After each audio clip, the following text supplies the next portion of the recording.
Let's create a bronzy glam makeup look on my beautiful client Megan. I have done Megan's makeup before and I uploaded it to TikTok and it got over 1 million views. So of course I had to record this look today. I started as always with my Anastasia brow freeze and then I'm laying down my P. Louise eye base. A lot of the time I like to use concealer for eyeshadow base, but I do really notice the difference when I use my P. Louise base. So I've been using it a lot recently. I've kind of fallen back in love with it and remembered why I used to use it all the time. And then I'm going in with my cream bronzer step I always like to do. This is such an important step, guys, because it really does help merge everything together. When you're starting with the eyes, you don't want there to be a harsh transition between the skin and the eye makeup. For eyeshadow, I'm going in with my Natasha Denona bronze palette. I'm buffing through this warm brown and then adding in some of the matte orange shade. These are the most beautiful eyeshadows. They're so pigmented. I'm laying down a little bit of the P. Louise eye base, again at 3/4 of the way across the lid, just to create a really soft crease. And then I'm laying down this gold eyeshadow from Kiko in the shade 208. Over the top of that Kiko eyeshadow, I'm pressing on some of this pigment. This is Reflex Gold from MAC,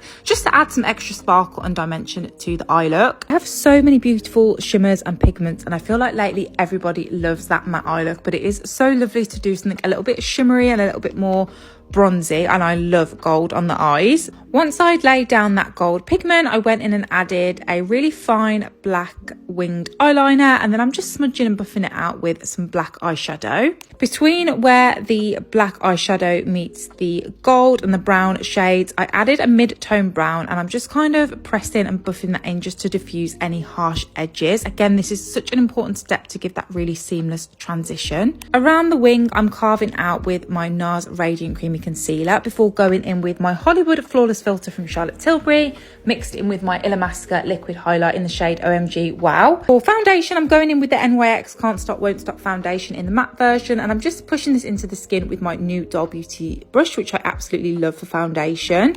I always take so much time blending foundation into the skin, up into the hairline, around the jawline, underneath the chin, across the ears, because we want everything to look seamless and beautiful. Once I've blended that foundation in, I went in with my Too Faced Born This Way concealer for cream contour. Once I've blended in that cream contour and pushed it into the skin and made sure it looks absolutely seamless, I'm going in and highlighting with my absolute favourite product, which is my Kevyn Aucoin Skin Enhancer. This is just the most beautiful product and it blends into the skin like butter. I'm setting under the eyes a little with the Charlotte Tilbury airbrush powder first before going in and baking a little bit with the Huda Beauty loose powder in the shade Sugar Cookie. I'm adding a little bit of powder into the brows. I also added a brown liner into the waterline, bottom lash mascara, smoked out the lower lash line a little bit. I went in with Doll Beauty Vacation blush. The lipstick is Bombshell from Huda Beauty, and then I just went in with a clear gloss over the top, and this, guys, is the finished look.